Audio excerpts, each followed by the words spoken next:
I know two girls named Stacey and Angela. One stands on stage for laughs, one she takes photographs. Every week they talk for an hour and a half on the Stacey Prussman Hour. On their show they chat about the latest news or whatever else they choose, relationships or even choose to listen to them. What the hell you gotta lose other than about an hour with the Stacey Prussman Hour? Yeah, that's Stacey Prussman Hour. Listen to the Stacey Prussman Hour. Happy Monday, everybody. Welcome to the Prussman Hour, or in some cases, the Stacey Prussman Hour. It's been back and forth, but it's all the same crap. How you doing, everybody? Welcome to our show today. We have so many great things to talk about. We have a great guest. I have to see my beautiful co-host, Angela. She looks like she's going to run a marathon this week with that hat. My hair is, everything's annoying today. The rain was crazy, so I went with the hat look, but now I see little hair sticking out, which is annoying me. And that's it. Okay, so I'm good. I'm good now. And so what the heck's going on with you this my week? campaign shirt, which will be on sale at the website www.prussmanformayor.com. Donate, get a shirt, be great, be amazing, help us bring the city back to a renaissance. I gotta get a shirt. I actually do, and I want. Can you get me a V-neck? I want a V-neck. I'm the only one in the entire campaign that has a shirt at this moment, but we are trying to figure out the best T-shirts for the best styles and all that. So yes, we're gonna get a V-neck so you can show your beautiful boobs off, and maybe I'll get a V-neck too, and we can wear that together. Yes, that would be so fun. Yeah. So the weekend was pretty mellow. I just had a lot of work to do with the campaign. I went to the gym this weekend. I tried out different gyms where I'm living right now. I don't know if I like them. I don't like them. I'm not sure what to do. That's a whole other story.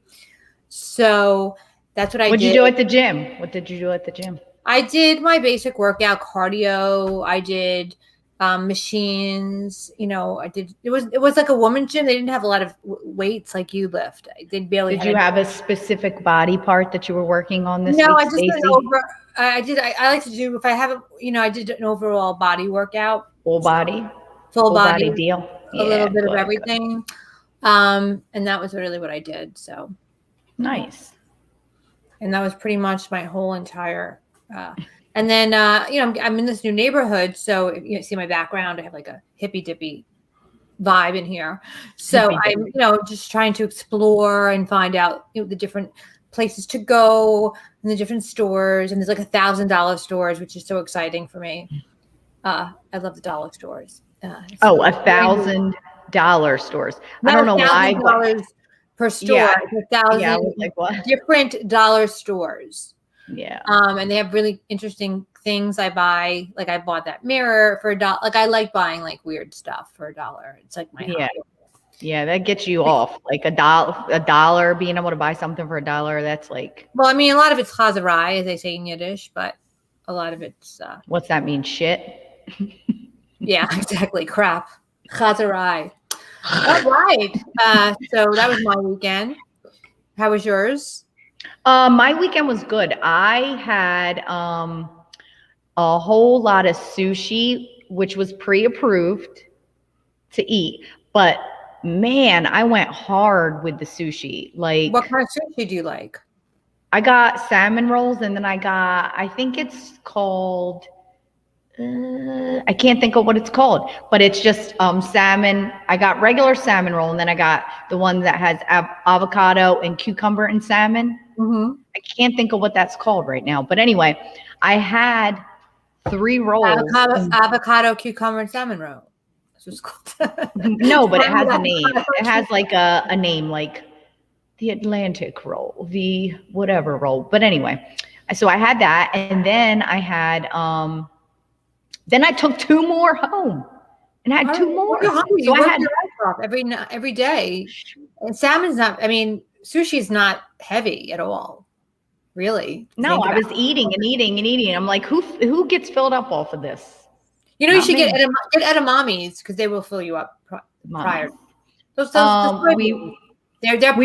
No, I know what they are. We were going to get them, but then we didn't. That would fill you up, and it has a lot of fiber, and it's really healthy, and you would satiated you. And soup, the miso soup. No, I don't want soup. Soup. It's like just broth. No, you get soup, salad, edamames, and then you get sushi, and then the other stuff has low calories, and then you're not so hungry for so many sushi rolls. Well, That's I just ate all the sushi. That's the trick to Japanese food, by the way. Oh, all right. You get the healthy appetizers, and then you don't need so much, or you can get they have those, I don't know if they have them by where you live, they have the rolls that are wrapped in the cucumber or the soy paper that have no carbs, and they're pretty much low in calories. You can do that. There's a lot of options with well, I wanted the rice and the calories today. But listen, we have an exciting day today. I know. So let me bring enough about my sushi. All right. Hi, guys. All right. So right now we are going to bring our guest in. He is a very talented guy. He works in human rights. He's a comedian. He has his own show, which I'm going to be doing next week. Let's put your mics together, hands together for Todd Wharton, everybody. Todd. Yay, Todd. Hey, what's up, guys? How are you? How are you doing today? So I'm good. I'm good. You are, we have a few friends in common. Actually, Al Martin, the owner of Broadway Comedy Club and Greenwich Village Comedy Club, who's a dear friend of mine, recommended Todd as a friend to me, and we connected. And also, he's friends with somebody that we both know named Phil Kors, who's a very dear friend of my friend and Angela for many years. I think me and Angela met. No, Paul's. She always tries to take like state claim on everybody. Like I could never have a friend first. It's like, no, I think we met him at the same exact time. No, we met at the time. I met him. No. Yes. Oh, wait a minute. We did. I'm sorry. We did meet him at the same time. Son of a bitch. But you're right. Phil before both of you. Just letting you know. Did you? When did you meet Phil, Todd? I've known Phil for it's got to be going on 8 or 9 years now. Really? What? Yeah. He was still in the womb. Pretty much, yeah. I was there at the birth. I held the placenta. You cut the cord? It was really weird because I was literally walking by and they like pulled me in like, yo, we need some extras. And I'm like, what? So I came in to like, just hold this. I'm like, oh my God. And then Phil popped out with a microphone. He started doing stand-up comedy. I'm like, yo, what is going on around here? I just came in to get a snack at the vending machine. How am I holding a placenta and watching a comedy show? And I got a lady spread out here in front of me, and I didn't even know her name. That was just weird to me. It was like a Friday night. It was awesome. Her name is Phil's mommy. Yes, it was Phil's mommy. That's so interesting that you know Phil. Yeah, Phil's a really, really great guy. He's one of those people where even if I tried, I just can't make a complaint about him. He's just that cool. We can except for that he's just too nice, which is so annoying. What does that mean? He's been on the show many times, Phil. He's been on the show like a lot of times, actually, back in the day. He's been on the Prussman Hour when we used to do it in Queens. Remember? In my big table when I lived in that ginormous apartment. He's brought random people. He's one of those people that, why are we talking so much about Phil? But anyway, he like would bring random people that he just met at an airport, and then he ended up spending the entire week hanging out with them. It's like, what the hell? Like, that's the kind of guy he is. But somebody just told me I look so sexy. Thanks. Oh, I wonder who that is. Anyway, I don't know what I was going to say. My brain just literally froze on me. That was really scary. I think I'm having a senior moment. Or a seizure. It's okay. So I'm enjoying being in the middle of this. This is the lights. My light's bothering me for some reason. Listen, Todd, I was looking a little bit into the stuff that you do. And of course, you're going to have to tell us a little more about it. But I got to say, from what I saw, you have my dream job. My dream job.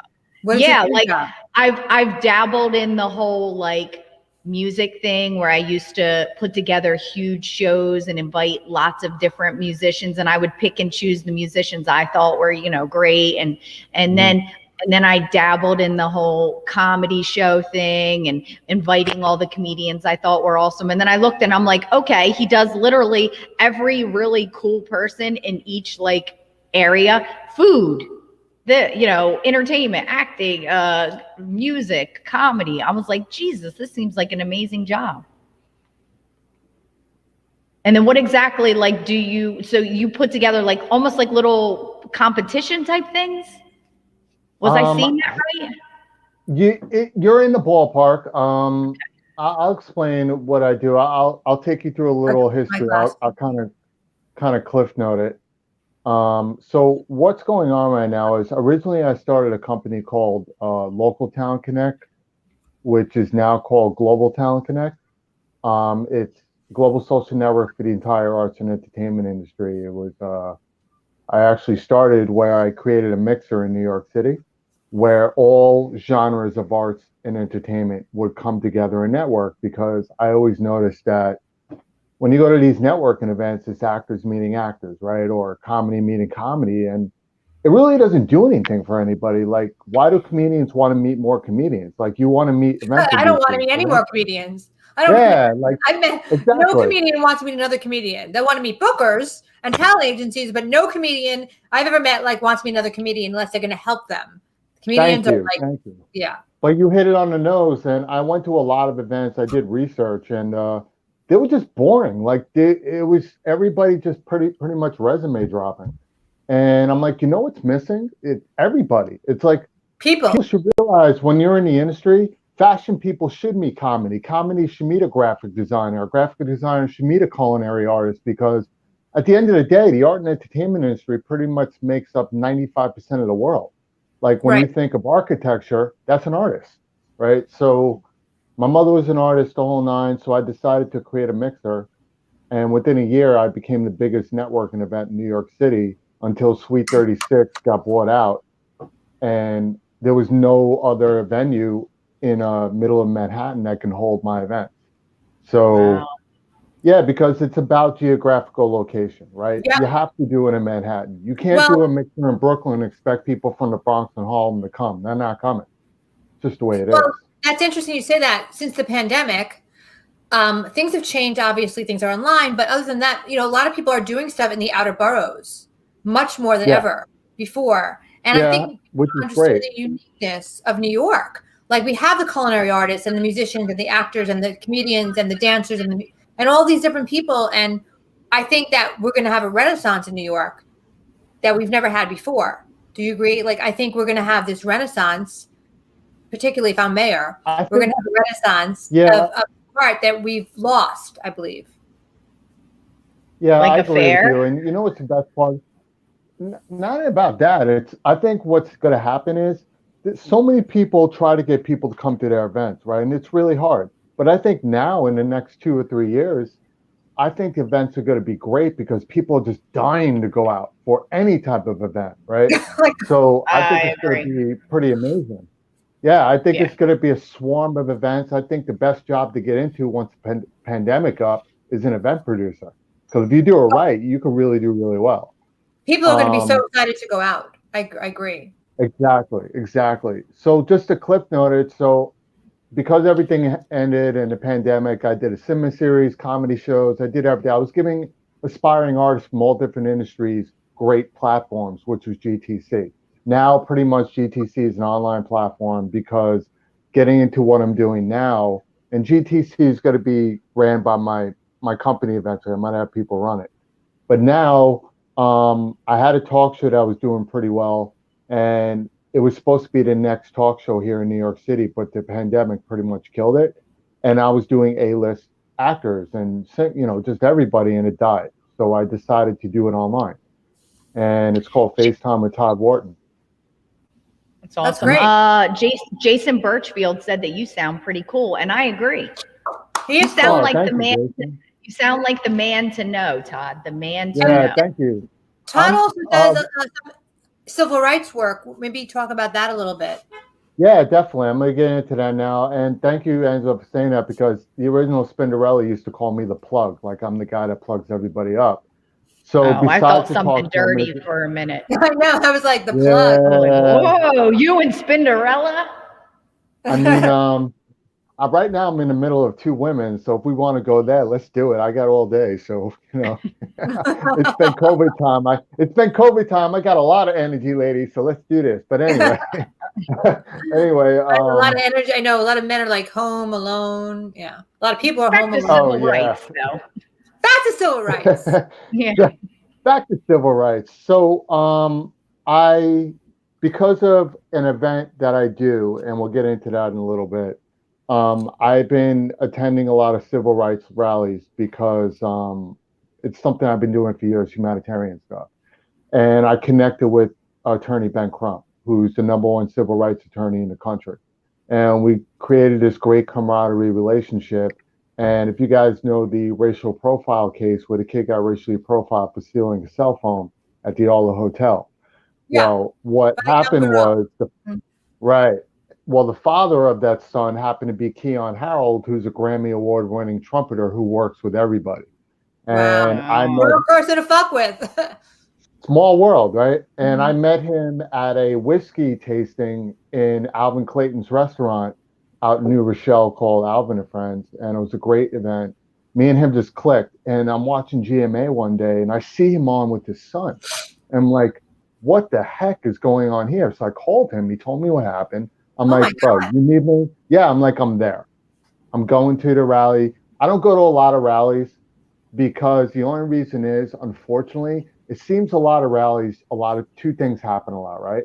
People go to rallies not because of the cause. They go there because they're hoping media is going to be there and they want to get on TV. I see that a lot. Or rallies turn a little violent. And it's not the people that do the rally. It's the people that join that have nothing to do with the rally. Yeah. Right. So I avoid a lot of those things. I'm a big Black Lives Matter fan and a lot of other movements. But so I went to this thing and me and Attorney Crump just hit it off like that. And Keon's my dude. I love him to death. Great family. And from there, I met Al Sharpton. We got along real well. He inducted me into the National Action Network himself about a month ago. That's on my IG. You can watch that. And then because I'm a public speaker and I do it around the country, things just started happening really, really quick. And like you ladies, you never know where your world's going to take you. Like you could be doing a certain thing, but I believe in this, right? Fate takes you to a certain place. Once you get there, like the road not taken, it's up to you where you're going to go, right? So I saw what was happening and I chose to go this route because I realized that there's so many great communities out there doing a lot of great things. But unfortunately, this world is so separated in everything. I decided, you know what? And my publicist said, I need to step up. Instead of constantly public speaking, I need to really get into it. And I'm not afraid of it. I'm just not. So now I've been going to these peace rallies, standing with Crump, standing with Reverend Al Sharpton, Gwen Carr, who Eric Garner's mom, the Asian community, Christian Hall, who just got murdered, who got shot 7 times in Philadelphia. And they claimed that the cop said he had a gun. Now, here's the funny part. When the video actually came out, he didn't have a gun. He actually had his arms up asking, please don't shoot me. And they put 7 in him. So I realized that my skin color, whether I like it or not, because I love everybody, I need to step up because it's about bringing all the communities together, standing side by side. It's funny how, every mother and father in the world wants their kids to go to school and constantly learn how to draw, use all the colors of crayons in a box, right? But then they're racist at the same time. So my attitude is, why don't we get all the crayons to stand together and realize that we're human beings, right? That's the most important part. And New York City is the epitome of the example of being a human being because we're the only city in the world that celebrates everybody, that recognizes everybody, that allows people to be themselves on a daily basis. And it's time that New York City shows the world why we are the world, and we need to be an example of that. And we're not a city of division. We shouldn't be a city of division. When I grew up in the city since the 80s, 90s. We were like, there was racial issues, a huge amount of racial issues, but generally, I'm not saying they didn't exist, but I just felt people wanted it to be better. Like more people wanted better things. Right. And I think now we're there again. People want better things. they're coming to the surface. And I believe that we're on the verge of a huge change in racial equality. And I believe that we are going to get to the next level. It's going to be a lot of pain, but I believe that we're going to be able to do it. And I agree sadly, with you. we had to go through pain to create growth. And pain always makes growth, like with muscles, with life, anything. So we need to come out the other side. Exactly. Look at that. The gun show. I know she has gigantic muscles. I'm Wait, seeing, I like man. this You're one making. better. I like this You're one I better. need bigger muscles. I can't see my. I'm also going blind. I don't know if I should be turned on or scared because you make me feel like Mrs. Arnold Schwarzenegger up in this. So I don't know what I'm doing here right now. But I agree with you 100%. This is what's going to happen. I talk with a lot of politicians about this. Stacey and I never really talked about so many people that I actually know because I think she learned right off the bat, Angela, and I'm glad to be meeting you and getting to know you as well. I don't really like name dropping, and I don't like when people do that in a conversation because the whole point of a conversation is getting to know each other. Like, I don't know anything about your family or anything else, and that's what a conversation is. But you don't want to know. Oh, well, hey, man, you know, I got all day. Ask her about Divided Creek. About the what? It's a joke. It's not a joke about something. It's a horrible place that I grew up. Well, okay, I shouldn't say horrible in case anybody from there's listening, but it was a horrible experience for me. Talk about civil rights and like stuff. That's a place you need to do a rally down there, let me tell you. Oh, really? Like, yes. Like when I moved in there in the 90s. And so I was in, I don't know, 6th grade, I think. And our first day living there, this is no joke.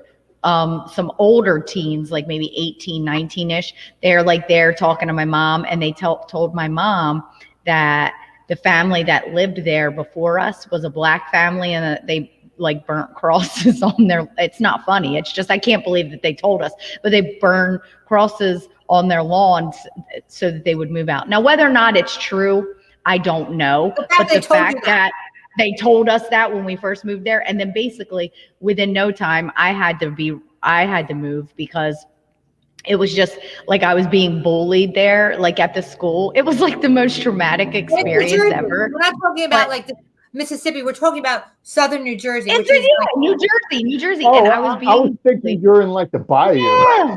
No, she was living in New Jersey. Right outside of Atlantic City. It's like, it's insane. Crazy. By Philadelphia. Wow. See, I was about to say, so you're talking about like out near like, just right, probably about an hour away from Atlantic City going into Philly on the Delaware Gap. You're talking about over there? Yes. About an hour away from Atlantic City. Yeah. So yeah, I got bullied because,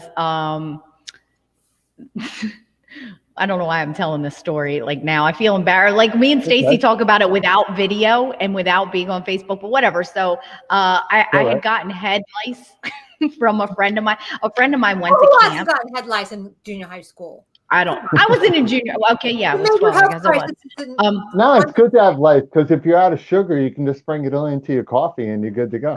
That's the way I say it. So yeah, my friend went to camp. She went to camp, and then I spent the night at her house after she came back from camp. She got it from camp. I didn't know, obviously. Then she gave it to me, whatever. So I confided in my new friends at this town that I was a new kid at because they were like, why haven't you been in school the past few days? And I was like, I kind of got, lice. Well, I kid you not, ran us out of the town as if it was the 80s and I was like Ryan White and they just found out I had AIDS. It was insane. Oh like what? Mothers, I am not.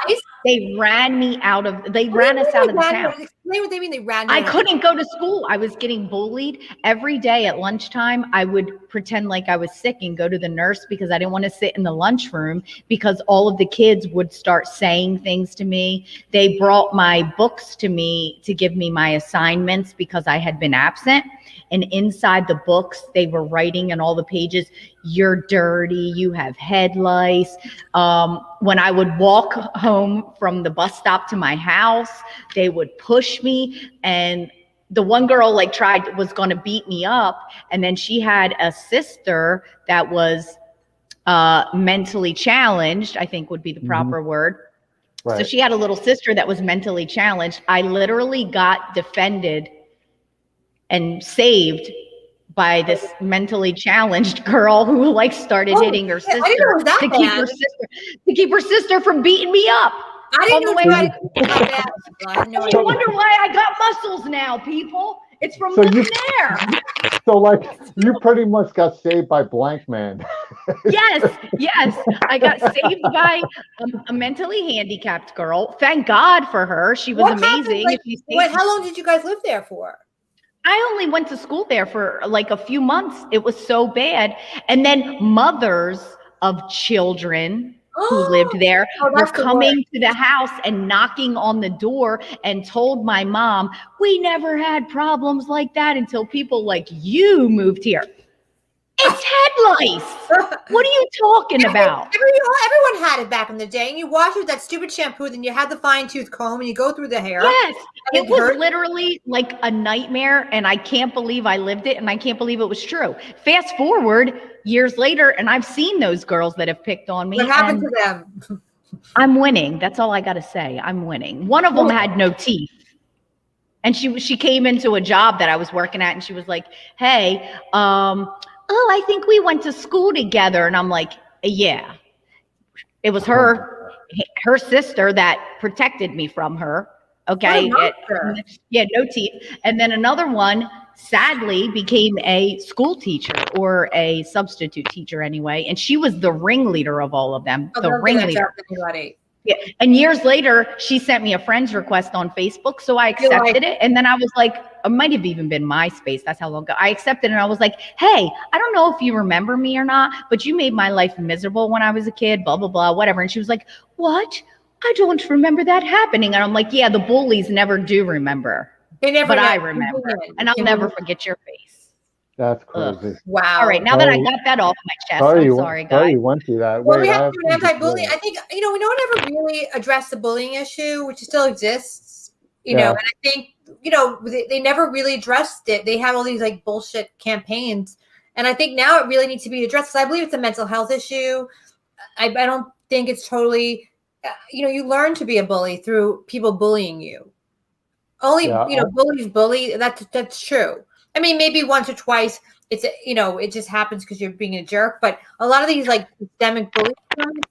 systemic bullyisms are actually learned through behavior that you've been bullied yourself.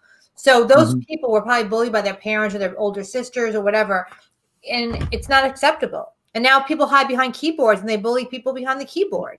I think bullying, I think it's scarier now. I think bullying is okay to an extent. Not okay to be a bully. I think bullies suck, but I think it makes us stronger. I mean, we can't walk around. I don't believe it's okay. I'm not saying it's okay. I think bullies suck, but also it prepares us for the real world, which friggin' sucks too, unfortunately. And maybe if we're able to wipe out all bullies and we're able to make the world a beautiful place, but right now the world sucks. Well, you have to be I don't like bullies.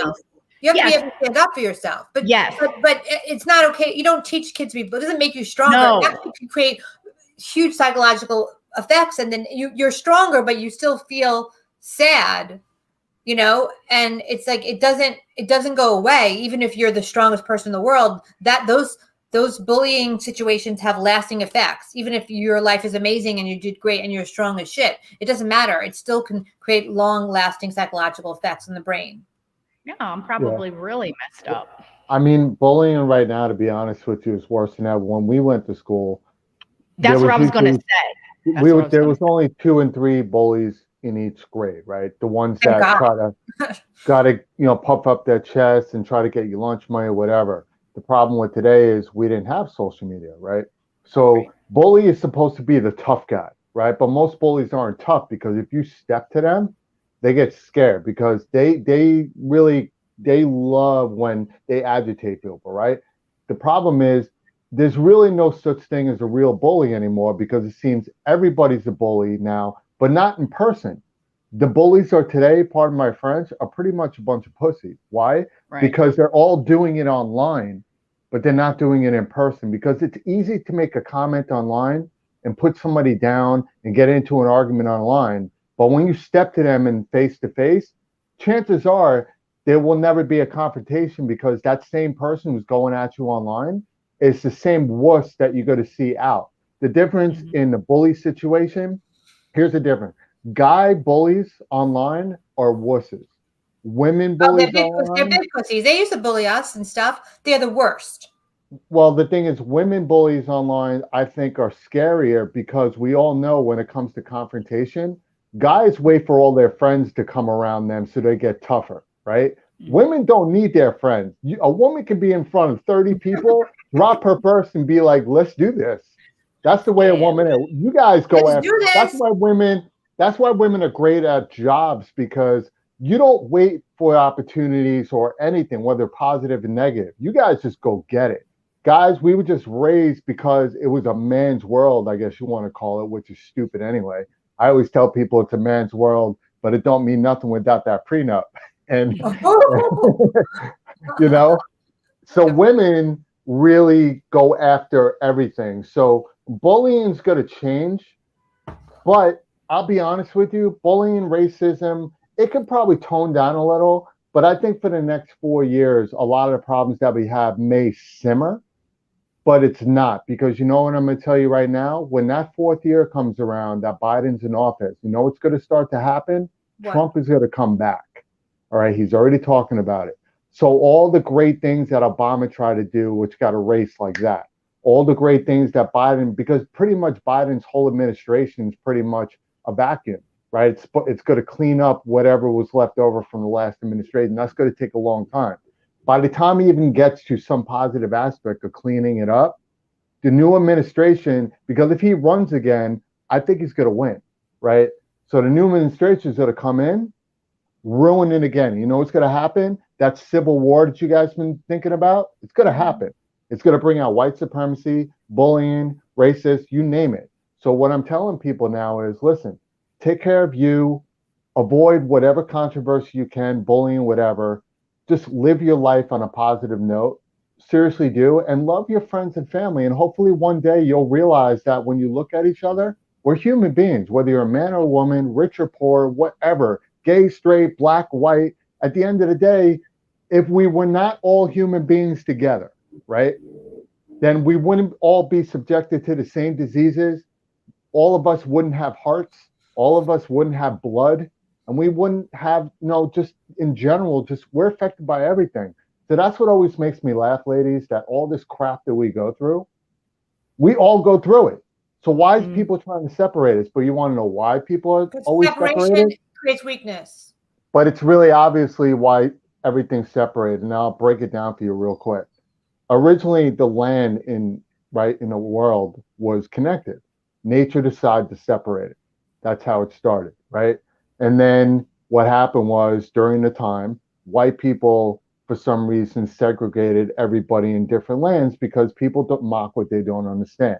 And when people mock, they get scared, right? That's where separation came in. Politics, as you know, Stacey, politics is separated, right? Blue, red parties, independent party, separated, right? Why can't it just be 5 people run and the best winner wins? Why does it have to be separated? Well, they have ranked choice voting, but yeah, it's anything. But that's what this world is subjected to. Everything that we go through is separated. It's divide and conquer, Todd. It's divide and conquer. It's horrible. That's terrible. It's not a way to live in an existence. It's not a happy existence. People aren't happy. No, they're not. And well said. Yeah. Well said, Todd. Everyone is human beings, no matter what color, race, male, female, big, small. We're all equal. That's Brado Canellis. Thank you, Brett. Yeah, by the way, this is our friend Brett from Australia. He used to talk to us a lot. I wanted to mention he has a very fancy name. We haven't gotten to really chat with him in a long time because we were on a little bit of a hiatus about a year. Right. I've been doing the show. We've been doing the show for a very long time. Not very long, but at least I stopped doing the show with Bob Levy in 2015 to 2002. That's 6 years ago. Yeah, 6 years. And then Angela and I have been doing it at least 3 years, right? Since 2000. More than that. We started probably 2016. Yeah. So we've been doing it for a very long time. Yeah, and I think we needed a little hiatus, which wasn't bad. I'm glad we took it. We needed it for ourselves with the pandemic and all this, and I had nothing to talk about. Like I felt like my life got so small. I was touring and Angela was working. We were doing all these millions of things, and like my life got so small after the pandemic. Mm-hmm. And I guess I was depressed. I'll admit I was depressed. Like I was severely depressed because I was I was literally in LA and then Philadelphia and doing all these fun things and traveling for fun and for work. And then it just stopped. Like when I look at the Facebook memories, I'm like, oh my God, I was here. I was there. I was like, and then it just stopped. And I'm like, I didn't take it in. And then I'm like, oh, it's going to come back in a week. It's going to come back in a month. And I'm going to have a show. Oh, should I keep the show in August in Washington? Like, it was just like, and then when I realized when the reality hit, it was like I was mourning my old life. That's right. Then, that's what everybody is. At that point, I decided that I'm going to run for mayor in April. I declared it on Larry Sharp's show, and then we got it going. It took a few months to really get it going, to really accept and figure out that I wanted to do it. I had a lot of conversations with different advisors and people like that, and got my policies together and my team together and all that stuff. And I feel a lot better now because I feel like I'm in my own purpose now, and I feel like I'm in my own zone. And we needed to take that break. Taking a break is good. Now I'm so excited to come back and see Brett here and Jason and Jimmy and all our fans and friends. And it's important because sometimes you just need to stop and go within to be able to grow. And like, it's like being like a caterpillar and then you become a butterfly. 100% agree. I mean, what's happening is everybody's relating to a deja vu every day. They're going back in time. They're posting pictures of old. It's very depressed. And it's not just people, white collar, blue collar. It's all the rich people too, and all the celebrities, because celebrities are used to a certain way. I got to move here, there. All of them were off a hiatus for 6-7 months. Yeah, they got to see their family more. But, being on a vacation for a week is great. But being on a vacation for 6 months sucks because it's like you start to develop that laziness, right? You start eating foods that you hate, and then you're like, oh, screw it. Gyms aren't open. I'll just get back to it. And then when you finally get back to it, you gain like 20 pounds. I had COVID weight. Al Martin even said, I don't even know why I'm doing this interview. This angle that I'm looking at is crazy. But it goes into that, and people just go through a downward spiral, like 9 Inch Nails type of thing, right? Yeah. So I think what people should be doing right now is that not only this is the perfect time, and I'm going to tell everybody right now, this last year, if you have not taken advantage of it, you're missing the boat. Everybody always says that one theory, right? There's not enough time in the day.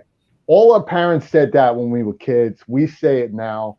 But you know what? You've now been given that time in the day to revamp your lifestyle.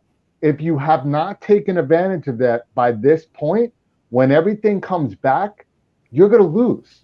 You're going to lose. I revamped my entire corporation, put it online. My peace concert is the biggest thing here in New York City right now, which we'll get into. My talk show, everything.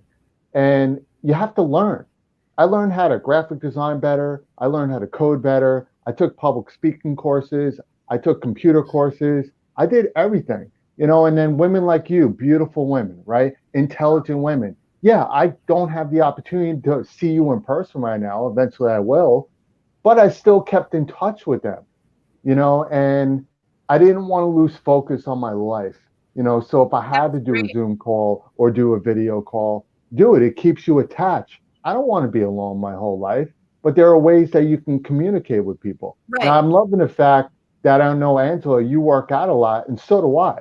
One of the reasons why I work out is it keeps my sanity. It keeps me I'm in the best shape of my life. I got my 6-pack back. I'm Gucci right now. I'm awesome. I love it.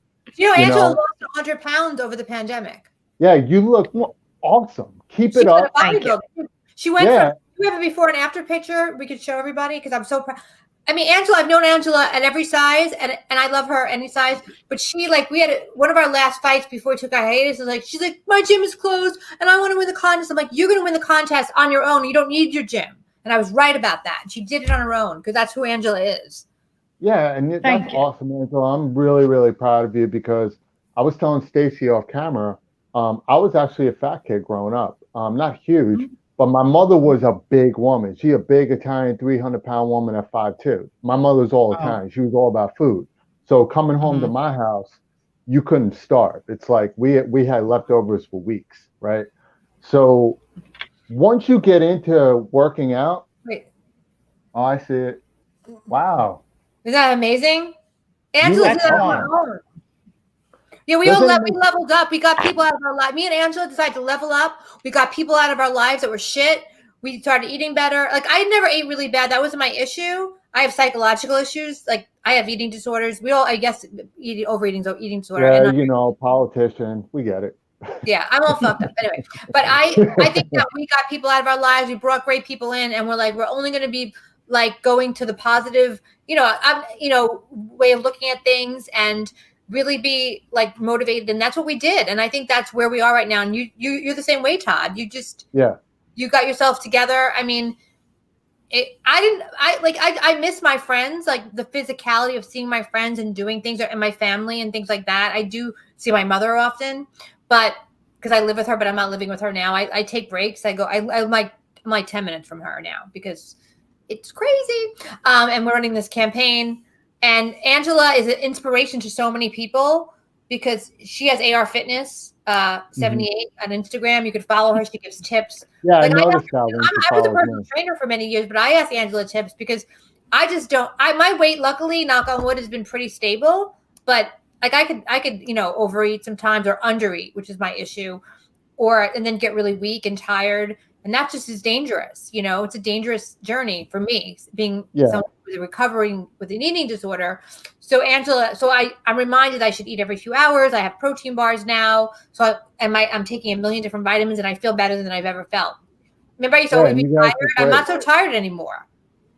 So you're doing everything right. Angela's doing it right too. I mean, overeating, we all have done that, and COVID's a part of that because sometimes, when you're watching TV all day, you're bored, right? So you're looking for something to compensate those hours, and unfortunately, food is a part of it. Me, I don't keep really any bad food in my house. I only, I have a place around the corner, so I just leave whatever, protein bars or this or that. That's just what I am. I love ice cream. I love everything else. I love McDonald's. I'll do all that. But now I do it as a gift. Like if I'm on a date and a girl's like, hey, you want to get dessert? I'm not going to be one of those people who are going to be like, no, I'm looking at my rate. I'm going to look at her and be like, yeah, well, you better get your own, woman, because I'm getting my dessert. But then we'll share it together, and that's the way people got to see life. You can't use food as a reason, right, as a drug. Food is supposed to be for survival. Exercise is part of life, because remember, we need to exercise. We're not like the caveman back in the day. The caveman had to run 3 miles just to get food and get chased by animals just to get dinner. Now we have food on every corner, so we have access to that. And I think the lack of exercise in the pandemic, especially during the bad weather and the gyms being closed at some point, really took a mental effect on a lot of people. Everybody. I didn't eat. I actually lost 15 pounds for no reason, but it wasn't a healthy 15 pounds. It was like, Stacey, sick 15 pounds. When I went to my dermatologist, she's like, what happened to your face? She was like trying to put fillers in my face. She's like, you have no face left. She was like mad at me. I had no face. She's like, you're going to look like 100 years old. So, because I'm not a young woman anymore. Well, I am. But anyway. No, you are definitely a young woman. The day you're old is the day God takes you. That's just true. The way I look at it. 86 this month. God bless her. And I want to have a big party for her, but we can't, I wanted to say something before I know we have another few minutes, but I lost a friend, someone who I did comedy with over the years. I hadn't seen her in a while, named Erica Watson. She passed away the day after her birthday from COVID. I wanted to say a prayer or a shout out to Erica Watson and her family. You're in our prayers. Erica was a special woman. She was very into the body positive movement, and she was a very funny comic, and God bless her. Sorry for your loss, Stacey, and everybody else who knew her. That's horrible. The strip had passed. I didn't know him that well. I had run into him over the years, and he was always nice to me. And I just wanted to say a shout out to Richie Tankin. But it's been a rough, and there's a lot of other people I can't even remember right now that passed from COVID or from other things. Yeah, the numbers are so high. It's like it's like people are like passing away, and I mean, it seems like a lot more, and in the last couple of weeks. So I just didn't want to bring us down, but I just wanted to make sure that I said that to the universe and to our friends. No, definitely give her a shout out. Yeah, it's the best thing to do. I think that Todd kind of like hit it on the head. A little bit though, when he was talking about people that used this downtime. There's some people that used it to be depressed and lazy, and we were all depressed and lazy for at least a minute. But like, there is a lot of us who have had this like new awakening, this like new, like totally changed. Like, I have a coworker, he's a cinematographer here, and he's still working with me and everything, but he's now going back to school to be a psychologist. And he decided that during COVID, because when we were, we're in the wedding industry, so clearly we're not working that much right now. I'm a photographer, he's a cinematographer. When he realized like that his job could be gone in a situation like this, he decided to pursue this other avenue that he was really interested in. And clearly there's always going to be people that need psychologists. And then with me, I realized that I had this like passion that I just I always gave myself to everybody else, but never did anything for me. So it's like, finally I was like, you know what, I'm going to do something for me. And so this is like my time to do that. And you worked on your business. Stacey decided to become a freaking mayor. Like, I mean, what the heck? Yeah, no, crazy things have happened. That's what you're supposed to do. I didn't put my. You decided. I am the motherfucking mayor. No, I'm running for mayor. I'm really running. I'm debating my borough president. Every other week I'm having like these forums. Not debates or forums. I've been, with the best. I'm like, it's nerve wracking. I've never debated people that have been my borough president or my, or somebody else that I've, I'm in it. Like, I'm in it. Like, it's like. I'm in it. I'm in the race really strong, and I'm really excited about it. And I have very strong policies that I'm very proud of. I'm really excited about my policies. And I'm not afraid. I'm not afraid of it, and I'm not afraid of what is about to happen or not happen. But I'm excited. I'm actually excited for the first time in many years. Let me ask something. I mean, the mayoral race is obviously the top job here in New York. Let's say you didn't get it, and I'm hoping that you do succeed in it. I really am. Is there another job as well that if it doesn't happen, that you got to go, whether it's assemblywoman of the state or just something like that you would go for as well? I would question. That's a great. People have been asking me that question. I'd actually be interested in working on a national level, either in Congress or Senate. Probably Congress would be something I'd be really interested in. Yeah, like a state really senator. Involved in the national politics would be something very exciting and something I'd be interested in. Yeah, which is great, and you're young too. So basically, though, Stacey, what you're saying is, win or lose this election, you're going to continue to pursue this avenue in some way or another, like this area, this field, or whatever. Yes, and I want to go. I've been asked to write a book. I didn't even really think to ask you that. They want me to write a book because I have an interesting life, even though it doesn't seem like it. But I've had a very interesting, grown-up life and child life. So I'd write a book as well, talking about my journey and do more motivational speaking, because I had sort of taken a break prior to even the pandemic with my speaking on eating disorders, body image, and I was doing a stress lecture, which was actually doing really well. And then I just sort of took a break from it because just like I was doing more comedy, which I love doing. And so I'd like to do another type of speech, a lecture motive in some way as well, which goes along with being a politician and running the country or running the city. So I have a name for the book: Stand Up Politics. Ooh, I like it. Nice. Does he get part of the cut for that name? I like that. I just want a signed copy. That's all I want. I do pretty well. So I knew you were asking before. So GTC is going to take a back seat. I'm going to let our company handle that. My publicist, great guy, works with the Macy's Day Parade, Puerto Rican Day Parade. It's my publicist. So what we're doing now is FaceTime with Todd Wharton, which is an offshoot of GTC Live. It's just going to take over where I'm concentrating on two things. My talk show just took off again. I made a lot of great friends from around the industry, from all over the world, and I'm literally booked right now, it just happened all the way through April, like 5 days a week. Awesome. And it's just You have a great growing. I'm lineup. getting referred. Thank you. Yeah, we have a lot. Stacey's coming on. I have a lot of A-listers coming on. I just booked Angie Stone. I'm actually helping the Sequence get back together, which they're actually the first hip hop group. They had a song called "Funk You Up." All right, yeah. So yeah, so what's happening is talk show's doing real well. While I was on this right now with you, I got a text from the studio. They want me to come in tomorrow and do a walkthrough on the capabilities they can do because they want to take my show. That's great. It's awesome. Nice. Yeah, so that's what this thing was. It was the first show ever which combined A and A-listers from the past together. So just imagine like if Chris Hemsworth was doing an interview and then the musical guest is the Sugar Hill Gang, right? Oh, I love it.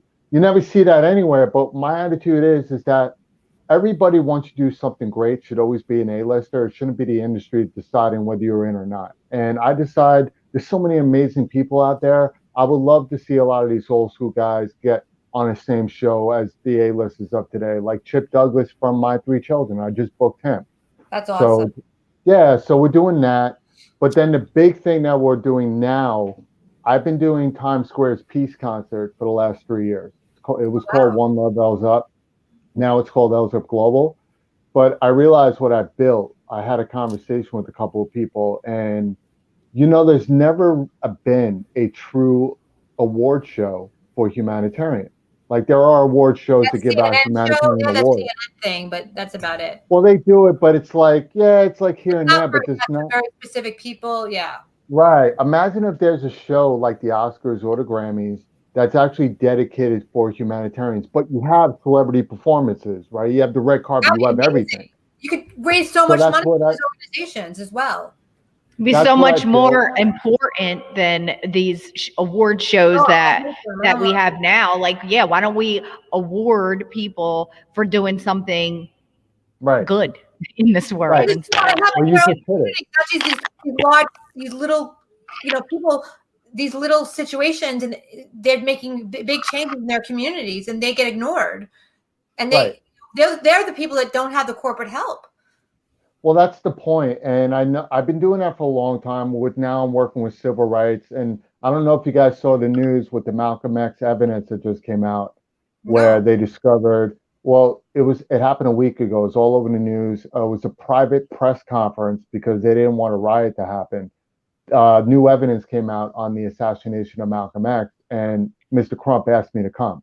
So it was just me, the press, and the Shabazz family. So the reason why I'm bringing that up is I'm so deep into all this, and I love everybody humanitarians. I'm like, yes, there needs to be a show really dedicated because it's about time that humanitarians of the world are being treated like celebrities. So what I'm doing is, and this show's going to help bring back New York City on a positive basis. We're going to bring money to the city. So to break it down, what's happening right now is it's going to be kind of modeled after the bigger shows, but we're going to be included with those shows. So imagine a small ceremony at a hotel or whatever, which gives awards to like the Domestic Violence Activist of the Year award, right? Marine Biologist of the Year award, Women's Rights Activist of the Year award. You're starting to get the picture, right? Yeah. And then Saturday, animal welfare, everything, right? And then Saturday, I teamed up with Reverb Nation because Lou Ply is a really good friend of mine. We're doing an independent artist show right in the heart of Times Square. So artists from around the world, the top, are going to perform on stage in Times Square. We're going to have charities involved. Broadway people are going to bring them out. Give them a real show in Times Square because Times Square is the world, right? So we're going to be doing that. And then the third part of the event, and this should be happening in September. I already got the dates, the permits, the whole nine. We're going to have the big concert. I can't mention the stadium yet, but you guys all know what it is. It's outdoors. Now that's going to be the big concert, red carpet, all celebrity performances, the whole nine, and then celebrity awards. So, for example, I'm going to give you an exclusive right now. I never spoke about this. Okay, great. This is so exciting. So the Civil Rights Activist Award, right? I'm looking to present that. I already spoke to Ben Crump. He's going to get it, Reverend Al Sharpton, and hopefully the two ladies from Black Lives Matter. Civil Rights Activist Award. Now there's an award that I created called the Breaking Barriers Awards for somebody who breaks barriers in the history world books, right? So I'm going to be giving that to Colette B. Smith. Cleffy Smith is the first African-American female NFL coach. Broke a barrier. I'm going to be giving that to her, and hopefully we'll get Lawrence Taylor to present the award to her because they're best friends, right? And then I created an award called, it's either going to be the Courage or the Bravery Award. It's going to be for somebody who came out, right? For somebody who did something that was hard to do. So the the guy who, from the X-Men, who just admitted she's a transgender. Well, that's what the Courage Award is going to be all about.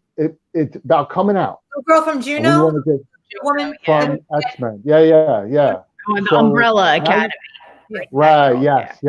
So now you're starting to get in the idea of how big the show is, and celebrities love it. They absolutely love it. It's going to be the same type of show, celebrity performances, but now we're including independent artists on it. So it's a 3-day event. One small ceremony, one Times Square for just independent artists, no celebrities, right? And then the celebrity concert in a security-based venue that we already have. That's awesome. But annually, right here in New York City, every single year. This thing's going to take off. Had that before. Like, I can't believe we've never had anything like that before. Because nobody gives a crap. You want to know why? Because there are a lot of people out there that do a lot of great things, right? But there are a lot of people out there that donate to a lot of these charities, not because they care. It's because their attorney advises them to do it because they need a 20% write-off. That's what it comes down to. So my attitude is, there are people out there that are doing great things for homeless, for women, for domestic violence, for bullying. They're in the trenches. Let's award them. Let's award them. And by awarding them, what if I can bring on sponsors that, hey, this award goes out to you, presented by Capital One, and on behalf of Capital One, we would like to present you with the $10,000 check to your organization, right? This is what we're doing. So that's amazing. I've never talked about this on a show, so you're the first show. I'm glad you're talking about it on our show, because that's I think why I'm telling you. Yeah, I want to be be a part of it. Needed, Todd. I think that people are not valuing humanitarian work the way we should, or people in the field, like really working. There's a lot of people doing things every day that get no notoriety. They're struggling for money for their organizations. No one's helping them out, and they're there every day, no matter what, rain or snow or bad weather, and they're in the trenches feeding the homeless, helping people, helping animals, helping the elderly, going to feed the elderly, and they just get ignored. Yeah, exactly. And that's what it's about. We bring them we should celebrate those people, not TikTok stars that do nothing but do dancing. Those are fine, but they make millions of dollars just to do nonsense. Let's start rewarding people that do great things. Exactly. And what this show is going to do, it's going to open up people's lives to people they may not know that are doing great things for the world. So this show is going to open up money opportunities for a lot of these charities. And when people start being looked at as a celebrity or doing a great thing, what happens is we're going to help them open opportunities to sponsor spots, commercial spots, endorsements. That's what it's about. When you create something that puts people on a platform, communities as well. It'll motivate people to be humanitarians and to be passionate about helping people in their own communities and creating charities in their own little world. Because motivation. All I know, Todd, is I think that is absolutely amazing, and I think that maybe if we start in a bigger scale, obviously we when we do hear these heartwarming stories about these amazing people, of course we like it, but I don't think we hear it enough. I don't think we honor them, like you said, enough. And I think that at this time, this is really what the world needs. We need to start putting more value on the people that are making positive changes instead of all of this other stuff. And I would love to photograph this event for you. That would be amazing to be able to just be there and witness stuff. You need a photographer. I'm your girl. Mm-hmm. No, I can definitely hook that up for you because we're having so much. We're having so much media literally talk to us. Hey, we want to be a part of it because it's going to be mediated all over the place. And if you want to shoot it for your, it's a great. Let us know how we can help or be a part of it. I could present an award, perhaps, or we could definitely talk about it. We can definitely talk about a lot. But you hit it on the nose, Angela. It's You really inspiring. did. Like this is the perfect time to really, and that's why we have it for the fall. The dates are set, but it may move. Nice. September 17th, 18th, and 19th, right? The big part of this whole thing, and I have to show him love. I made a lot of friends throughout the delegates of the city, right? In order to get something done in the city, you have to really develop a relationship with the parks, with the mayor, with the police officers, with the FDNY, all the politicians. That's the only reason why I was able to get this done. It took me years to do, right? Yes. And I did that. And I have to give love to Damian Santucci, VP of Times Square Alliance. He's been a huge supporter of L's Up Global. And it's called, by the way, L's Up Global Humanitarian Awards. And L's Up means one, love. Very simple. So one, love. Nice. L's Up Global, right?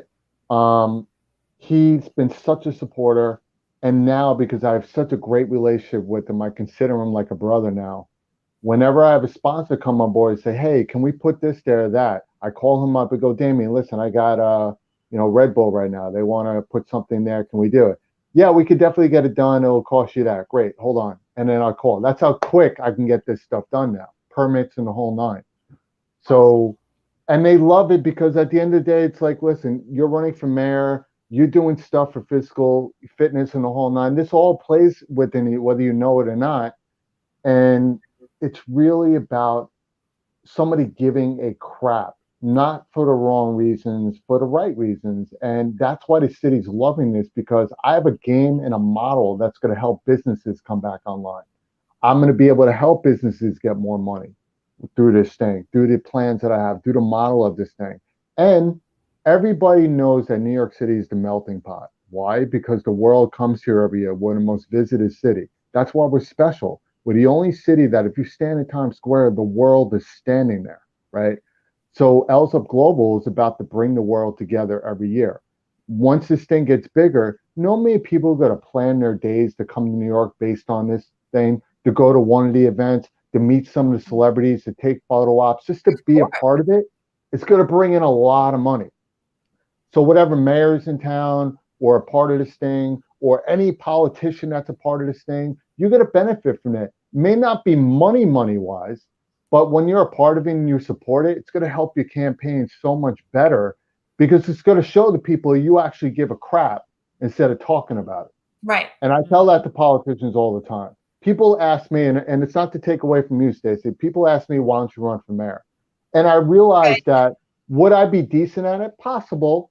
Yeah. But I have learned that my field, because I'm into the art and entertainment industry, I'm one of those people I think that can help out politicians more than be a politician. Because the one sad thing I've always told people, if you put President Obama, who is an amazing speaker, I'm a big fan of his when he talks, right? Next to Justin Bieber, right? Justin Bieber can probably get a lot more done than Obama. It's sad to say, but that's where we are. It's reality. The Biebs. Yeah, but it's reality. So for me, creating a great talk show, because not everything should be serious, should be comic as well. And also putting this, event together for 3 days. That's why I decided this is my lane, and I'll put my corporation on a seat. It'll exist, but I'll let somebody else handle it, right? This is too important right now. Every time, if Stacey happens to do something for domestic violence and it makes the news, yeah, I would love to give her a trophy, say thank you. That was awesome. On behalf of myself and whatever bank or whoever, we'd like to present you this. And how many charities are going to love that? We're going to help out charities, They need it. And it's a selfish act. There are a lot of businesses that didn't suffer during the pandemic that they can give back. There are a lot of businesses that thrived during this pandemic, like the toilet paper industry, for instance. Exactly. And Don't kill me. Don't kill me. But speaking of toilet paper, I have to pee so bad because I drink too much water. We're in our hour mark. So I'm over here doing the potty dance. I can't take it anymore, guys. I want to thank Todd so much for coming on the show. I'm a guy. I could just put it into my cup. I know. I was looking like, is there anything? I need one of those, that contraption that they came up with for ladies. I could have just done it right under this desk and you never would have known. I'm going to get that for next week. Yeah. It looks like a portable toilet. So I want to thank Todd for coming on the show. And And I hope you can come back in the next couple of weeks. Angela has to pee. Sure. Todd, I'm so sorry because listen, I loved everything you're saying. It's just that I don't want to pee my pants. All right, today, okay. All right, we know that. Okay, so so Angela has to urinate, and that's fine. You can just do it on the floor. Anyway, I want to say thank you so much, Todd. I'm so excited for your, why don't you plug your company and all that so we can put it on the screen. Sure. That honestly, the best way you can find out everything about me and my corporational links and everything. Just follow me on Instagram, Todd Wharton Official, TODDWHARTON Official. My talk show's there, my website, everything is there, and then you can get everything from all those links. Pretty simple. That's awesome. Follow Todd. And also, I want to thank my photographer, Eric Korenman, who did a wonderful job photographing me, coming to my house during the pandemic and photographing me. You can see my new pictures that were taken from my campaign. I want to thank the listeners. I want to thank everybody for supporting us. Go to PrussmanForMayor.com, volunteer, donate, do what you can, help me get elected. And I want to thank my co-host, Angela, and my team, David and Paul, who are back in the backyard, back here, in the back of us. Not back of me, but behind the scenes. And thank you so much, guys. This is the Prussman Hour, the Mayoral edition. Follow us on YouTube, on Facebook Live. And see you next week, Monday at 3 o'clock. Love ya. All right. Bye. Bye, guys. Bye. Bye. Bye, Todd. Bye. Thank you, Angela. Bye-bye. I'm peeing. Bye.